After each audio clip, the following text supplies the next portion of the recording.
Good evening. Good evening.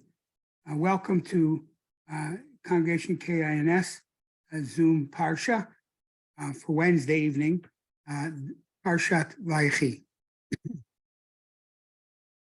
I'd like to begin by saying that first of all,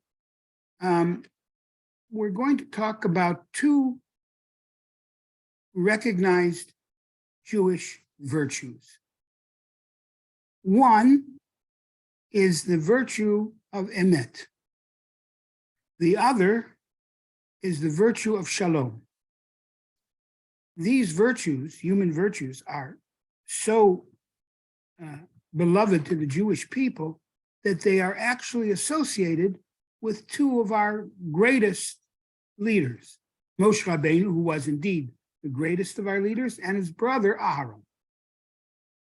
Torah, we're told by Chazal, Moshe emet v'Torato emet, that emet is associated with Moshe, and the Torah, of course, is associated with emet.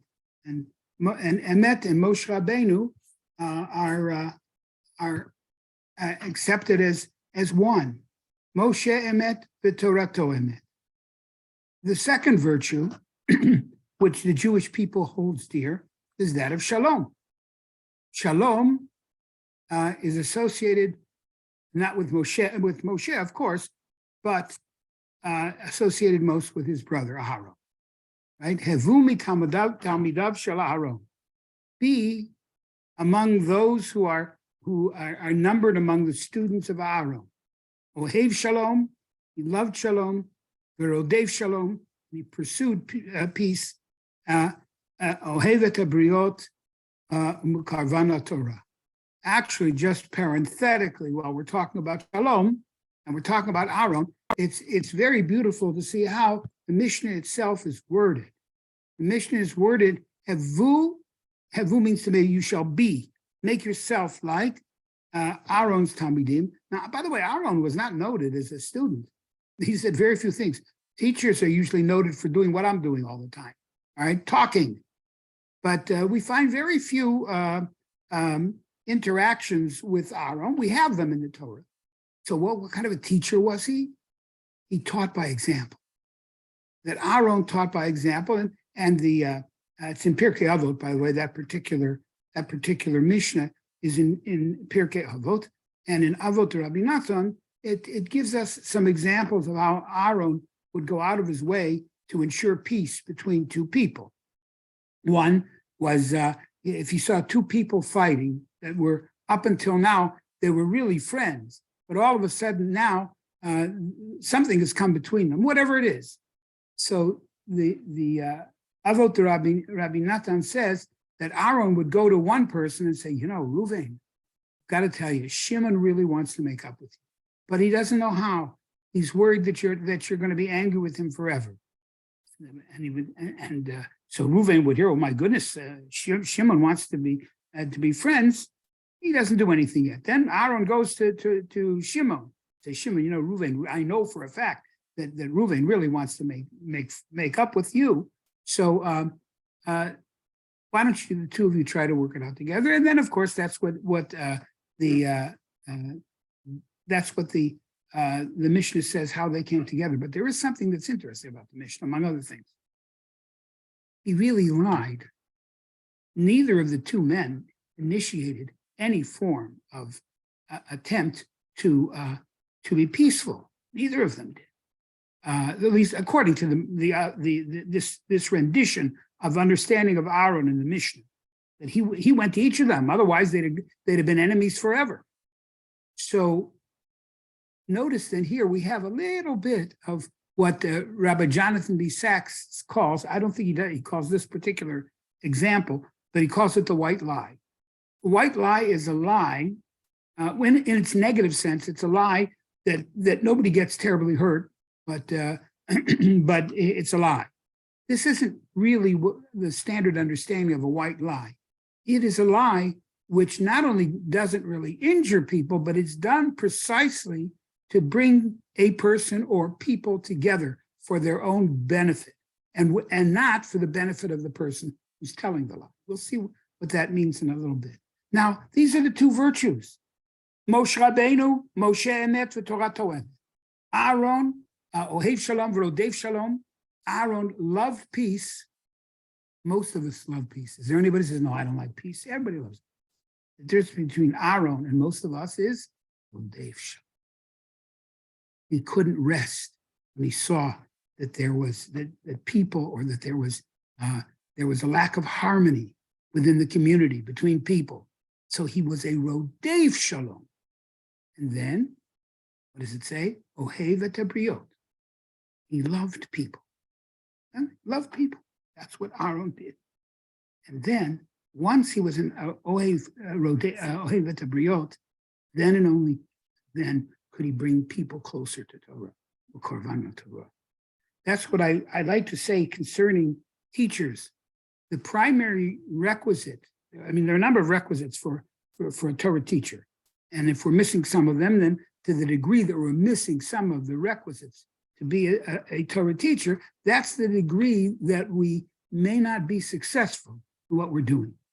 But the first thing is, you have to love your students, literally to love your students. Ohev et habriot, Aaron was able to expand it to the whole world. Aaron loved the person because it was created in the image of God. But at the very least, the Torah teacher has to love his or her students. And by the way, I would also venture to say that when it comes to being a teacher, the whole idea of chinuch, the Torah tells us in Parshat Kedoshim that when it comes to a person has to v'ahavta l'orecha kamocha. We have to love our fellow Jew in a way that we love ourselves. I mean, you can love them as you love yourself, but in a way that we love ourselves. We give ourselves the benefit of the doubt, right? I did it right, and we make every excuse we make is when we give ourselves the benefit of the doubt, and we should be doing that and extending that to other people. But also, it's written the pasuk of v'ahavta l'orecha kamocha is written right next to it. You have the mitzvah of tochacha, of loving criticism. That's what all Jewish education is. Doesn't matter whether it's for little children or for adults. Jewish education is tochacha. Tochacha means to say that it doesn't mean, I don't like the word rebuke. Rebuke is a very harsh sound. But to say loving criticism, that's what it is. Okay? And Aaron was a master of loving criticism. And so therefore, that's why the two are written together. You only have a right to criticize a fellow Jew if you love that Jew. You don't have to love them like you love your children. You don't have to love them like you love your parents or your spouse. You have to love your children. You have to love the people. If not, you're just picking on somebody.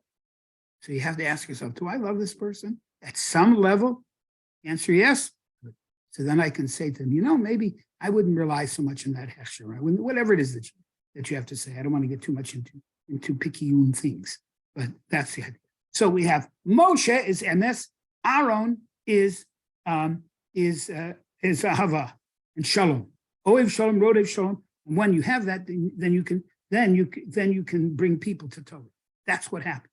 Now, what happens when these two virtues, which everybody subscribes to, come in conflict? There are situations in life that if you tell the truth, you're going to cause disharmony. And if you lie, you'll have harmony, but you won't have truth. By the way, truth is so powerful, so true, so powerful that it's called Chotamo Shel HaKadosh Baruch Hu. It is the very signet of HaKadosh Baruch Hu, and the seal of HaKadosh Baruch Hu is emet. So now, when these two beautiful virtues come in conflict, where do they come in conflict? End of this week's article. Yaakov Avinu was in Mitzrayim 17 years. Yosef considerably more, of course. The brothers were there as well. The time has come when Yaakov's 147 years old, and he knows that death is near. So he gets everybody together. He gives them their brachot and what he feels their each individual's ish kavir chato, berachotam, blessed each in accordance with building on their blessing. Ish kavir chato doesn't only mean the blessing that he's given them, it means who's already been blessed. They may be blessed with strength of character, maybe blessed with patience, and whatever it is that they're blessed with. Yaakov Avinu built on those blessings. But the time comes and he passes away. And he had asked, of course, he says the famous phrase, Al na tikbereni b'Mitzrayim. He asks Yosef a very delicate question. Don't bury me here in Mitzrayim. Now, in order for him to be buried in Eretz Yisrael, and in order for Yosef to do that, Yosef has to get permission from Paro. Right? He's not going to say, my father said, I'll take Bereni b'Mitzrayim. Don't bury me here. And the thought of spending eternity next to the pyramids is too much for him. So he worded it in a certain way so as not to offend Paro. If you look at the parsha toward the end, when he goes to Paro, you'll see he does not say exactly. Matter of fact, he changes the words there. That's for another shir. Here's the shir we have. Yaakov is buried by Israel, buried by his beloved son Yosef, with an entire entourage. The sons, children, the grandchildren, a contingent from Mitzrayim, a royal burial. So much so that even the inhabitants of Canaan saw it and they said, oh boy, this is something. This entourage which we see, this funeral is not for just anybody. Now, good, it's done. Paro gave permission, very nice. Now they go back. And Yosef is confronted by his brother.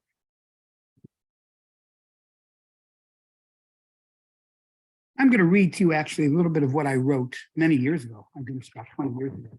But I think probably I'm reasonably happy with the way it's written. So I'm going to read it, hopefully with a good degree of enthusiasm, not just simple reading.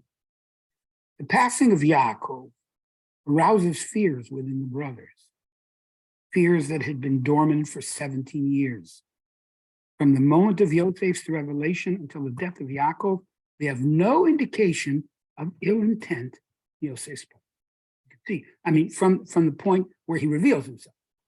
Before that, it looks like that he certainly was holding it against them. We spoke last week about the rapprochement that took place. But the pangs of guilt are unrelenting. Death does not quell them. At times, it even gives them renewed life. Now it is the brothers' turn at revelation. They inform Yosef of a conversation that they had with their father. They claim that Yaakov had told them to convey to Yosef his wish that he not punish them, that Yosef not punish them for their mistreatment of him so very, very long before. They don't paraphrase his words, they quote him. They said, Dad would like us to get along together. They actually create a statement from their father. We're going to see if indeed they're really telling the truth or they're not.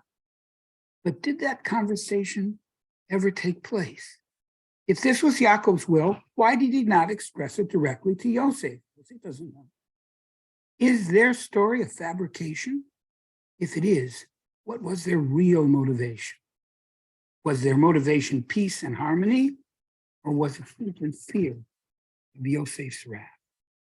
Now, the Gemara tells us, Gemara in Yevamot, of misplaced temporarily.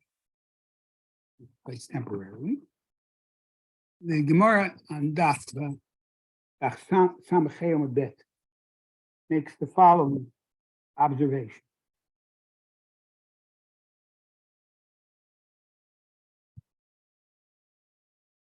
The Gemara says,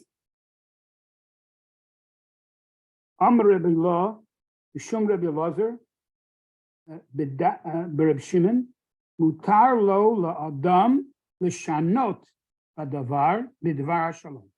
A person is allowed to change or alter the truth for the sake of peace. Now, Rabbi Sachs, in his wonderful essay called White Lies, he says that in fact that there's disagreement, of course, and we know that there is disagreement as to whether they alter the facts and what facts were altered. But the point is, the Gemara says you're allowed to do that. That's a rule, not just did it happen then. It's a rule. Shene'amar, okay, avicha tziva, your father commanded, and now we're just conveying that command not to harm us. Okay, now, so then they said, Ana sa na, now please bear our iniquity. They know that Yosef knows that they schemed to sell him. Whether or not they did the physical handling of Yosef and handing him over to this terrible, uncertain faith, that's certainly something that can be discussed. But that they set the stage for the sale of that, nobody can guess. Not Yosef and not the brothers. Question is, did Yaakov ever know? We're not sure. We don't know. The Meforshim also disagree as to whether Yaakov actually knew what had occurred. But the brothers come now and they say, please, this is what our father told. So you were duty bound to maintain that.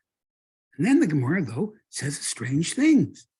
Muter l'shanot bidvar shalom. You are allowed to alter the truth. There's truth. In order to maintain harmony. What's this maintenance of harmony? They were trying to save their skin. What kind of harmony are they doing? See, if, for example, like the Gemara says in Ketuvot, Martin Ketuvot said that even if a person does not find the kala particularly pretty, they still say kala na'a v'chasuda. That's what we, and of course we all sing it loud and clear, right? Kala na v'chasuda. Of course. And so now, if you believe that, then that's fine. But maybe we should say, this half of the room that thinks she's a particularly attractive person, sing. You be quiet. But it doesn't say that. Everybody sings that beautiful song. So therefore, it is based basically, to some degree, as an extension of this Gemara, that mutar l'shanot, we're allowed to alter either our feelings or the truth in order to maintain harmony. So if that's the case, if harmony and truth come in conflict, it's clear from this Gemara that we have an obligation to choose harmony. Very important. Now, that's very good. We also, I want to bring another Gemara also from Yevamot, interestingly. From Yevamot. This one is on Perek, this is in Pasuk, Daf Yud Daled, Amud Bet. Now, we're all pretty much aware of the many disagreements between Beit Shammai and Beit Hillel, right? Hillel is known as the more lenient. That's probably an incorrect statement. They're often more lenient, but sometimes, for example, let's say somebody a man can and a woman can become engaged if the man gives her a small amount of money. So Beit Shammai says that, Beit Hillel says even a pruta, which is the smallest coin at the time. And Beit Shammai said, wait a minute, you don't do that. That's this. And so therefore he chooses another, it would be the difference between a penny and a dollar, or a dime and a dollar, whatever it may be. So it would seem that Beit Hillel is more lenient, but not necessarily, because Beit Shammai says she's married now. If God forbid she engaged in some sort of behavior which was inappropriate, she would be treated as an Eshet Ish. So it's not so simple, but nevertheless, Beit Hillel does have the reputation for understanding and therefore being more lenient. Now, the Gemara in Yevamot, on Daf Yud Daled Amud Bet 14b, says the following: Afal pi shenechleku Beit Shammai uBeit Hillel, even though the schools of Shammai and Hillel disagree on so many different things, and I'm not going to go into this a number of them, but anything from disagreeing about whether if a person gives his wife a get, may they ever stay together and under the same roof again, all right, unless they remarry, but they're not remarried. So that's one question. Or again, the difference between whether a small sum of money versus a large sum of money, is the woman married or not? So all of those and many other issues, not just in regard to marriage, but other things. But it says, even though they disagreed on so many things, lo nimna'u Beit Shammai milisa nashim mi Beit Hillel, v'lo Beit Hillel mi Beit Shammai. Even though they would say, wait a minute, according to Beit Shammai, this person is married, or according to Beit Hillel, she's not married. So now, how are they going to work this out? Because what happens if she wants to marry, and again, maybe does she need a divorce? Does she need all kinds of things, right? Lo nimna'u Beit Shammai milisa nashim Beit Hillel. The schools of Beit Shammai did not say, well, can't marry her. Like I just saw a beautiful little meme, that little kid that came out on Hanukkah, little child, he has this look of skepticism on his face. Must be about maybe half a year old, and he is looking and he says, you mean to tell me there was only one hechsher on the oil and everybody used the oil? Well, that's how it works, right? All right. And yeah, really, you have to see that meme. Really, I don't know how they got the kid to do that face, but okay.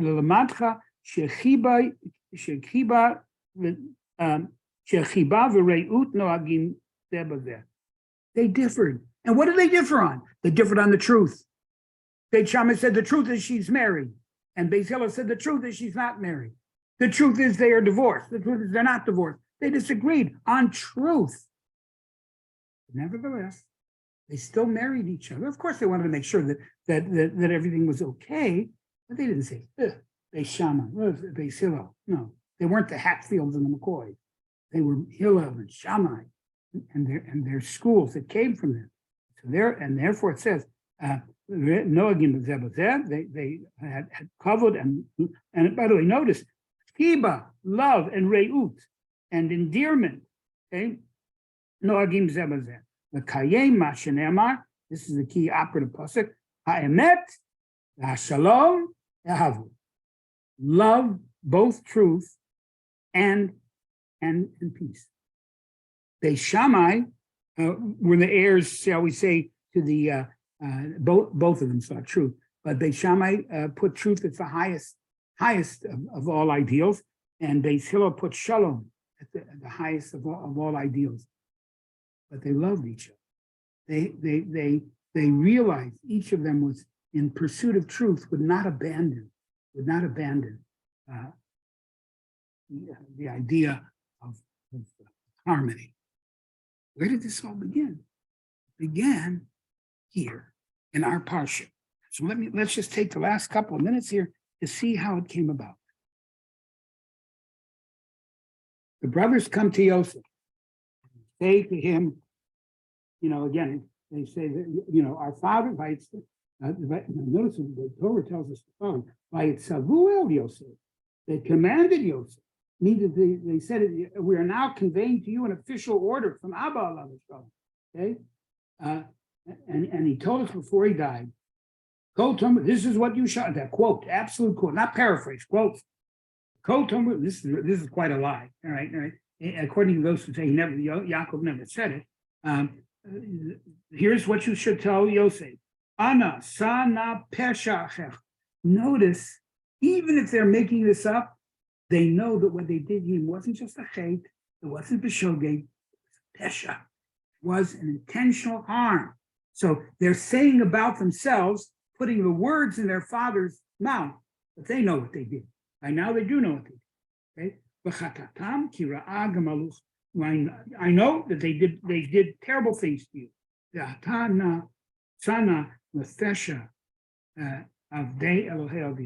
Forgive them. He said, now we beseech, forgive us. Vayef Yosef b'dabram. Now Yosef cried. Important note to note what happened. First, they give what appears to be a lie, and let's just take it that it is. Again, even though there's some difference of opinion as to whether he did or didn't say it, I might say that Rabbi Yoshe Ber mentions that when Yaakov was giving the brachot to the boys shortly before his death, he did insist that they live harmoniously, so that there is some element. And Rabbi Yoshe Ber has it, and his statement is very often made: if we're missing even one tribe, so there's no harmony, right? So you could make that case, but they seem very clear about what he said, and we don't have that record. Okay. Then he cried. Who? Gamechav, and his brothers, all the brothers, they just gathered around him now. Vayiplu lefanav, fell before him. They bowed. Vayomru hinenu lecha la'avadim. Here we are. Be your servants. That, I would submit to you, is the proof that their intention was not just to ingratiate themselves to Yosef. It was that they realized what they did, and they wanted to have harmony, because they said, we'll submit to whatever you do. You make a slave, we'll be slaves. We're willing to do that. That is okay with us. Okay. Vayomer, now here's what Yosef said. Vayomer Alehem Yosef, al tiro. Don't be afraid. Yeah, tachat Elokim. Am I in place of God? Who am I to judge you? Now, with this very, very touching, very beautiful interaction between them, we can see that complete tshuva was achieved by everyone. Our story began in Parshat Vayeshev. Yosef was not the tzaddik that he turned out to be in Mitzrayim, of course. And we call him Yosef HaTzaddik. Tzaddikim are not born tzaddikim; they emerge, they grow, right? And so, and the brothers, of course, these when we call them the Shiftei Kol, they sure didn't act like it when they sold Yosef, even if they didn't made a bezdin. As a matter of fact, when we know that from the three utterances they said, Aval Ashemim Anach. We talked about that a couple of weeks ago. Aval, they know what they did. And even if he was deserving of some sort of horrific punishment, they didn't listen to him when he cried out. They said, that's what they said. We maybe aren't guilty by punishing him, but we are guilty because we were absolutely dismissive of the cries that and the fear, the terror that he must have had. We'll conclude with the last statement by Rabbi Sachs on this essay, which he calls White Lies. Few things have done more harm than the belief on the part of individuals or groups that he or she or they are in sole possession of the truth. The way to peace is to realize that our grasp of truth is at best partial, fragmented, incomplete. That is the human condition. We make judgments. All of us make judgments about other people. And that's exactly what the whole idea, whether it's anti-Semitism or racism, we make judgments about a whole group of people, and we are only a fragment of what they do. I remember once, one of the things that I'm still ashamed of, as a principal, there was a student who really did something terribly wrong to a teacher, something really very wrong. The teacher trusted this student, and in the end, what the teacher was expecting from the student wasn't even work, something else. They just didn't show up. And so I called her into the office, and I was furious with her. And then I realized that, and she, of course, did not like me all that much either. But here's the thing. I realized after a while, wait a minute, I'm judging this whole person on one part, a sliver of their life. I only see them a sliver of the time. I'm the principal. At that time, I was the principal. So how much do I see her really? Not very much. I don't see the kind of sister she is. I don't see the kind of daughter that she is, or the kind of friend that she is. I don't necessarily see her honesty in other areas.